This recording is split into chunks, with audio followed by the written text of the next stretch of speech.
Good evening and welcome back to my channel. I am the Loyal Hufflepuff, and tonight we will continue our reading in Siege and Storm. This is the second book of the trilogy titled Shadow and Bone, and it was written by Leigh Bardugo, just like the first book. And there's a second season of Shadow and Bone out right now, which is based off of this book as well as of the other books. I'm looking into possibly doing Star Wars next month, considering we've got May the 4th and Revenge of the 5th coming up, so that's gonna be exciting. But I want to make sure I'll try to get as much of this book done as possible tonight. Most likely one chapter tonight. I tried to do 2 chapters about a week ago, and it was not cooperating with me. So tonight we will do 1 chapter and see how this goes. It's chapter 13 of Siege and Storm. The winding white gravel path led us through the palace grounds, past the rolling lawns and follies, and the high walls of the hedge maze. Tulia, ordinarily so still and silent, squirmed in his saddle. His mouth set in a sullen line. Something wrong? I asked. I thought he might not answer, but then he said, "It smells like weakness here, like people getting soft."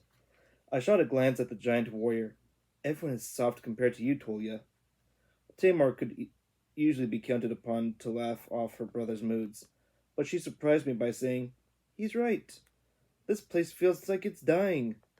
They weren't helping to settle my nerves. Our audience in the throne room had left me jittery, and I was still a little taken aback by the anger I felt toward the king. Though Saints knew he deserved it, he was a filthy old lech who liked to corner servant girls, to say nothing of the fact that he was a rotten leader and had threatened to execute both me and Maul in the space of a few minutes. Even thinking about it, I felt another jab of bitter resentment. My heart beat faster as we entered the wooded tunnel. The trees pressed in on us, and above, the branches wove together in a canopy of green. The last time I'd seen them, they'd been bare. We emerged into bright sunshine. Below us lay the little palace. I missed it, I realized. I'd missed the sunshine of its golden domes. Those strange walls carved with every manner of beast, real and imagined. I'd missed the blue lake gleaming like a slice of sky, the tiny island not quite at its center, the white flecks of the summoners' pavilions on its shore. It was a place like no other. I was surprised to discover how much it felt like home. But not everything was as it had been. First Army soldiers were stationed around the grounds, rifles on their backs. I doubted they'd do much good against a force of determined heartrenders, squallers, and inferni. But the message was clear. The Grisha were not to be trusted. A group of servants dressed in gray waited on the steps to take our horses. "Ready?" Maul whispered as he helped me dismount. I wish people would stop asking me that. Don't I look ready? You look like you did when I slipped a tadpole into your soup and you accidentally swallowed it. I bit back a laugh, feeling some of my worry ease away. Thanks for the reminder, I said. I don't think I ever paid you back for that.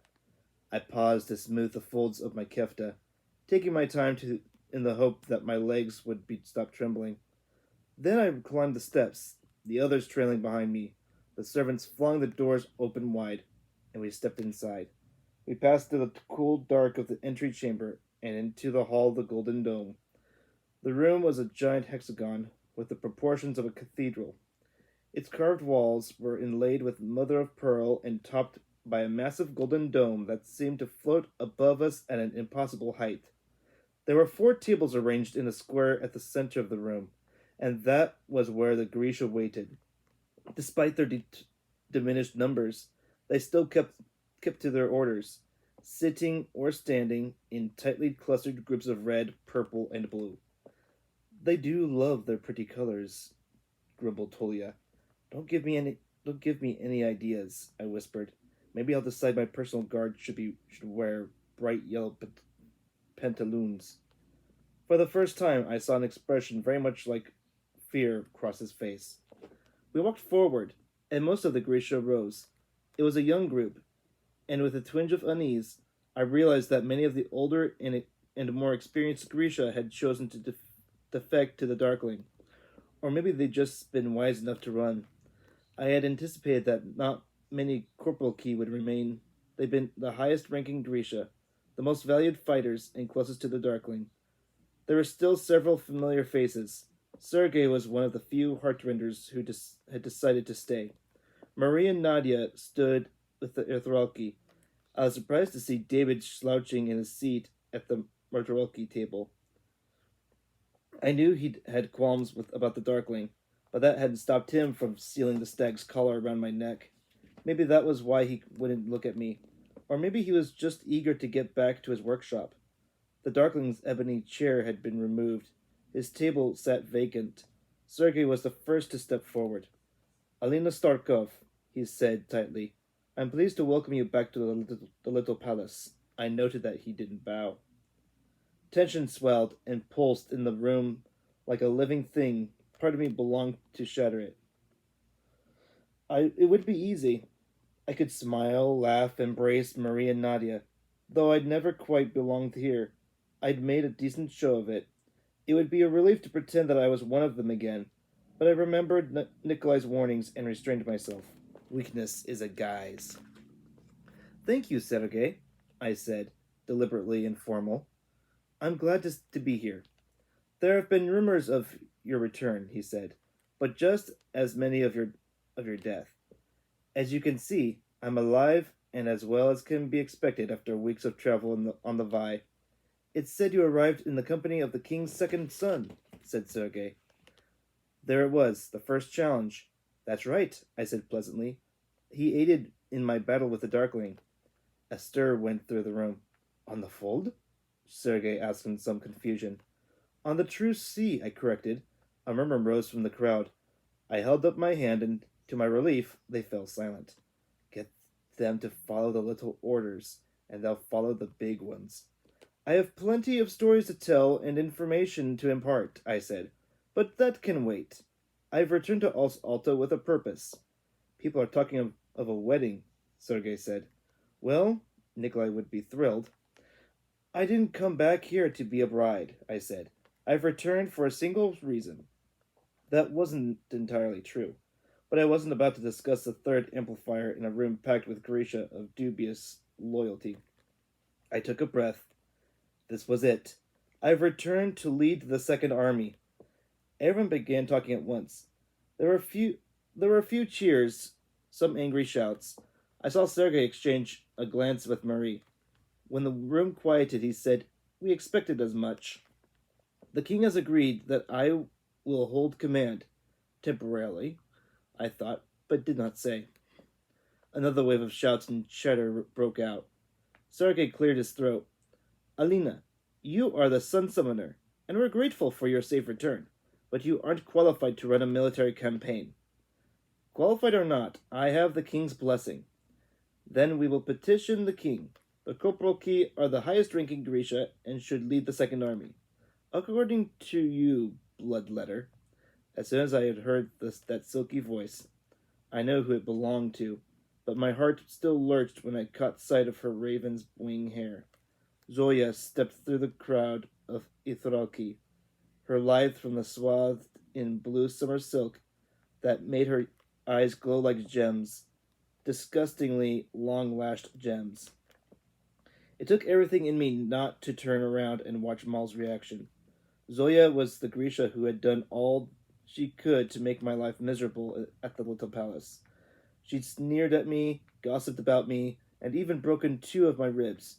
But she was also the girl who had caught Mal's interest so long ago in Kribursk.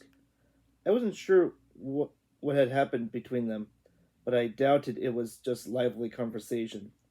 I speak for the Ithralki, said Zoya, and we will follow the Sun Summoner. I struggled not to show my surprise.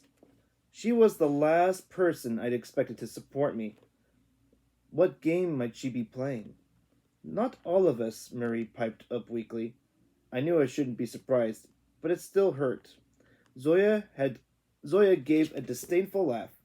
Yes, we know you support Sergei in all his endeavors, Marie, but this isn't a late night tryst by the Banya. We're talking about the future of the Grisha and all of Ravka. Snickers greeted Zoya's pronouncement, and Marie turned bright red. That's enough, Zoya, snapped Sergei. The Erthralki I didn't recognize stepped forward. He had dark skin and a faint scar high on his left cheek. He wore the embroidery of an inferni. Marie is right, he said.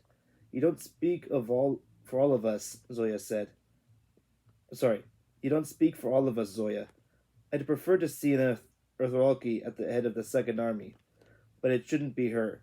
He pointed an accusatory finger at me. She wasn't even raised here. That's right, called out a Corporal Nick.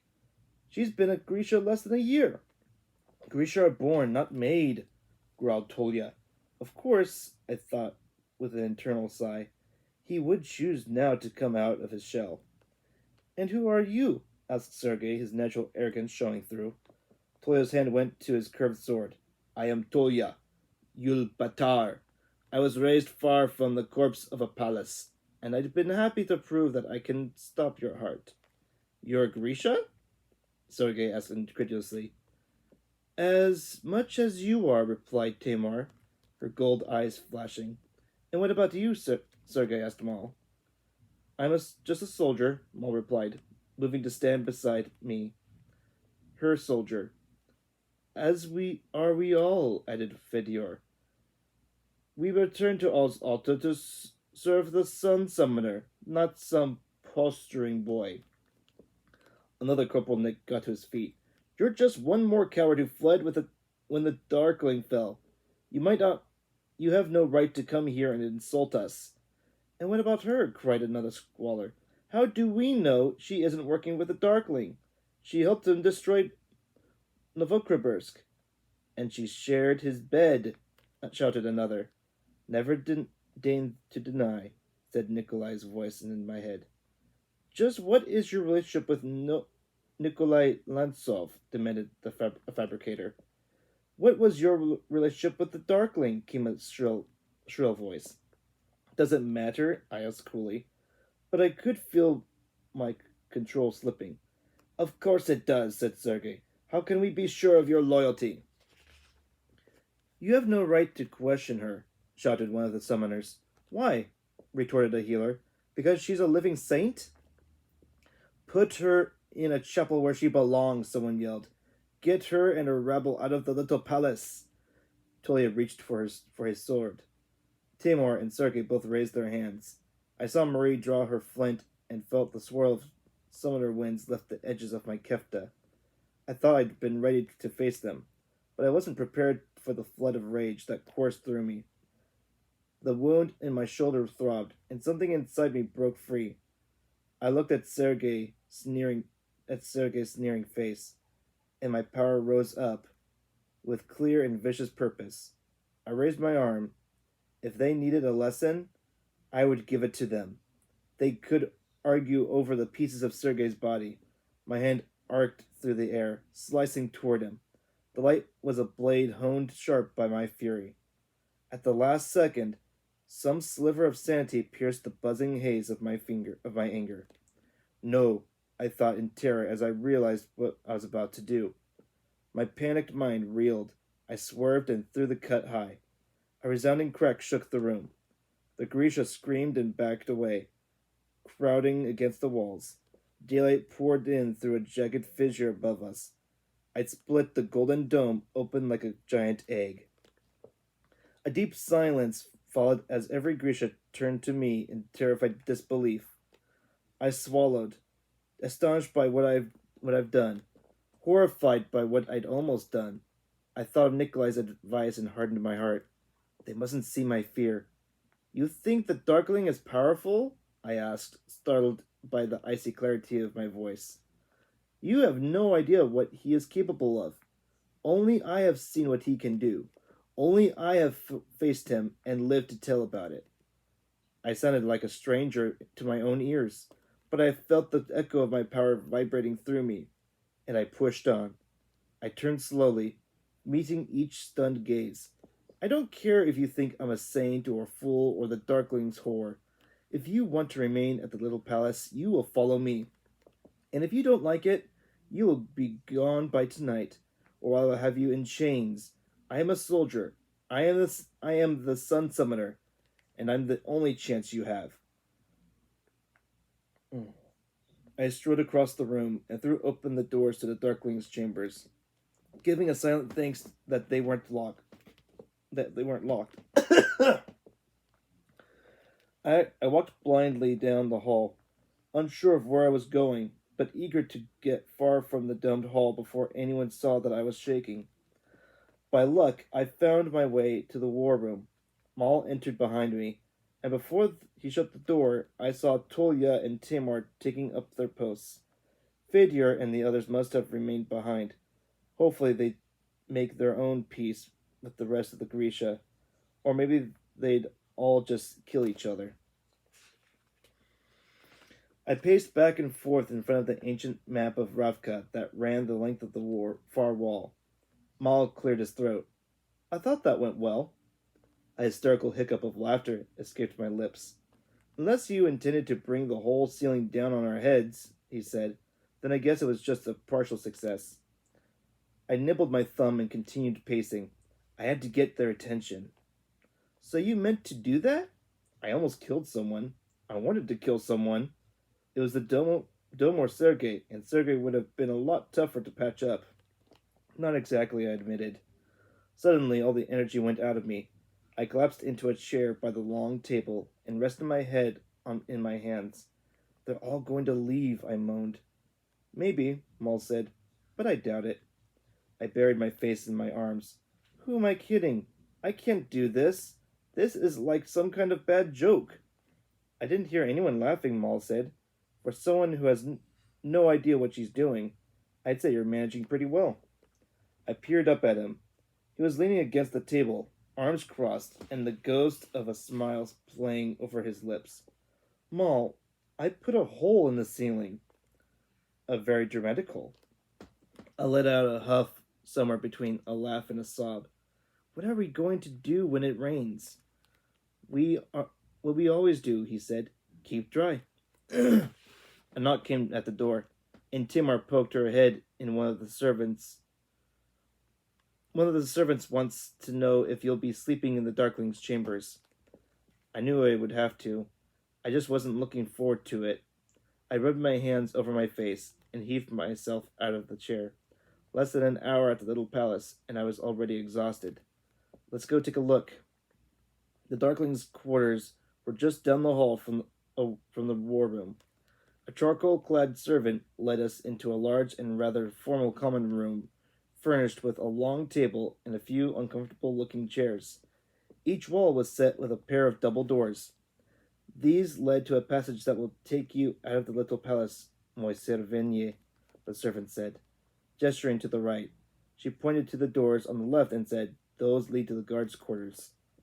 The doors directly across from us needed no explanation. They stretched from floor to ceiling, and their ebony wood was carved with the Darkling symbol, the sun in eclipse. I didn't feel quite ready to face that, so I ambled over to the guards' quarters and peeked inside. Their common room was considerably cozier.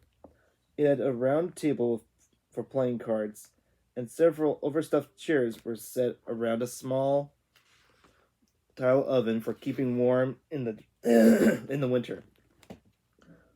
Through another door, I glimpsed rows of bunk beds.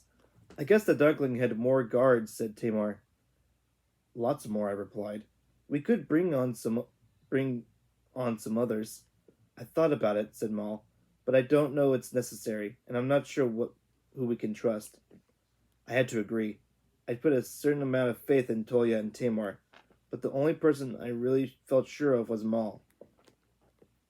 Maybe we should consider drawing from the pilgrims, suggested Tamar. Some of them are former military.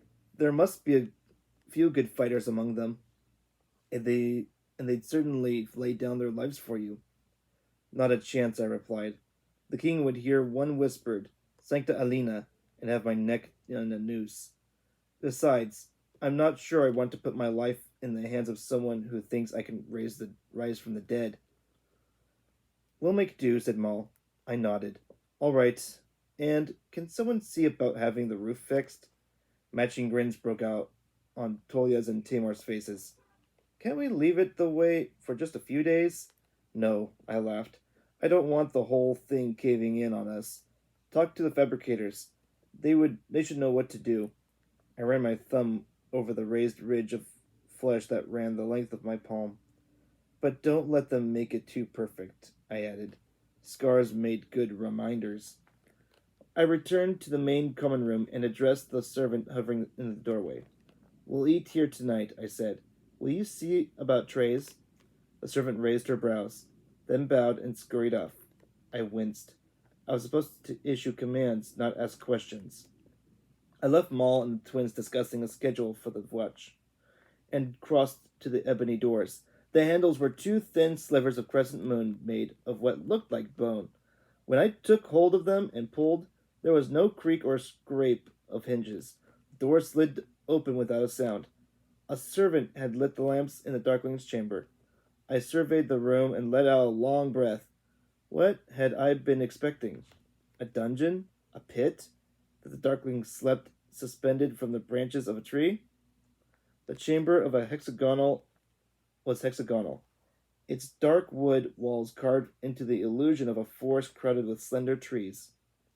Above the huge canopied bed, the domed ceiling was wrought in smooth black obsidian and spangled with chips of mother of pearl laid out in constellations. It was an unusual room, and certainly luxurious, but it was still just a bedroom. The shelves were empty of books.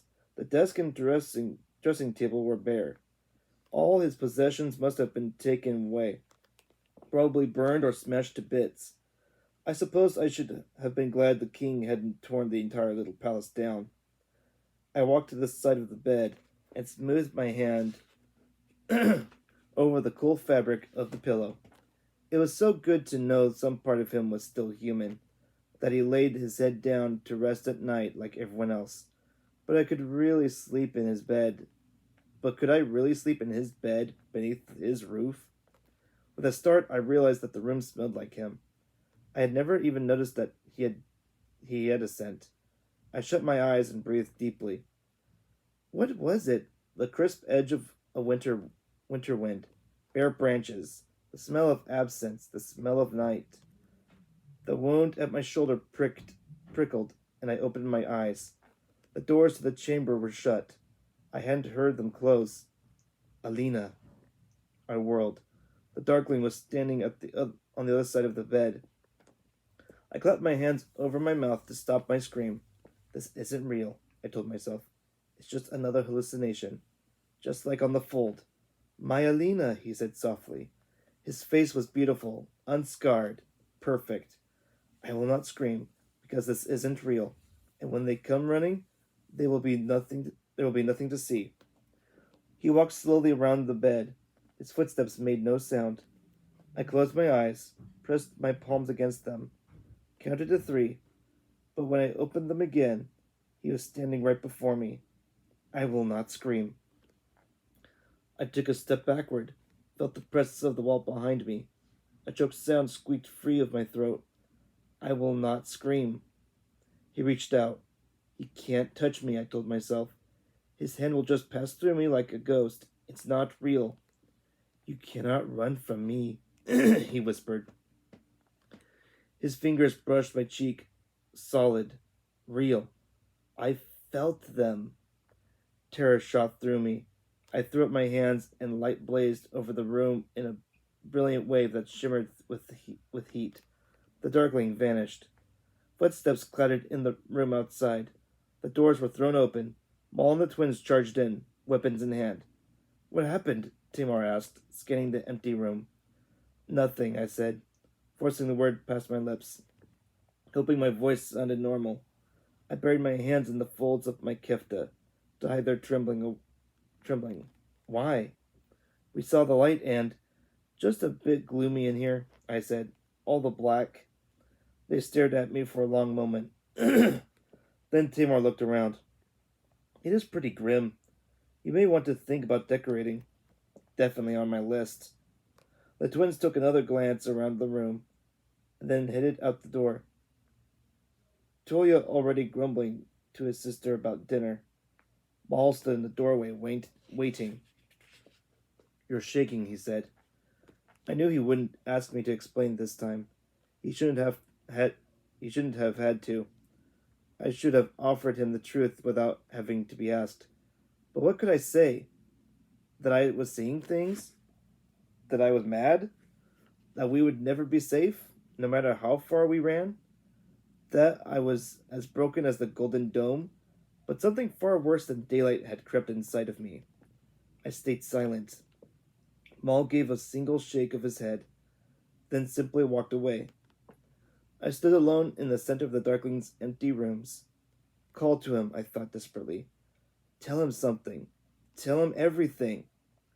Maul was just a few feet away, on the other side of that wall. I could say his name, bring him back, and tell it all. What had happened on the fold? What I'd almost done to Sergei? What I'd seen just moments before? I opened my mouth, but the same words came to me again and again. I will not scream. I will not scream. I will not scream. That's the end of chapter 13. I hope you all enjoy that chapter. I'm hoping this won't have another effect like it did with the previous time I did this, but excuse me. I hope you all enjoyed the chapter, and I just want to say that videos may be a little bit more inconsistent only because I had recently got a full-time position which is nice. It's a nice plus for my wife and I, but my wife also recently got a job at Disneyland. So like I said, videos will be inconsistent and will be somewhat not. I mean, they'll stay consistent. Like I'll still put in videos and find time to do it. But as far as I can tell, videos may be. I might put it on at a different day. But like on Mondays, probably not Mondays, but Tuesdays and Wednesdays, and Thursdays possibly, since those are probably the only 3 days that will be available. Like I said, considering that my wife will be working at Disneyland, and things are going to be a bit busy. But thankfully that won't happen for a few weeks, and I do hope you all enjoyed this video. And if you guys have another book recommendations, it's been a little slow, and with a lot of stuff happening, I'm still trying to work on the comparison with the first season and the first book. It's gonna take me a bit. It's finding the details, but right now they're all small details at this point. But I'm trying to find the biggest differences between the book and the series. Obviously, I'm gonna be doing it on the Shadow and Bone side of it, but eventually, what I'll do is get the duology of Six of Crows, and I'll make sure to get those as soon as possible. Again, I hope you all enjoyed this video. If you like it so much and want to see more, please like and subscribe to my channel. And if you have suggestions of other books that you guys want to hear me read, please comment down below, and I'll see what I can do. And if there's suggestions made about the videos I'm making, I know, like I said, that sometimes my voice is too low, and I am doing my best to clear it up, make it louder.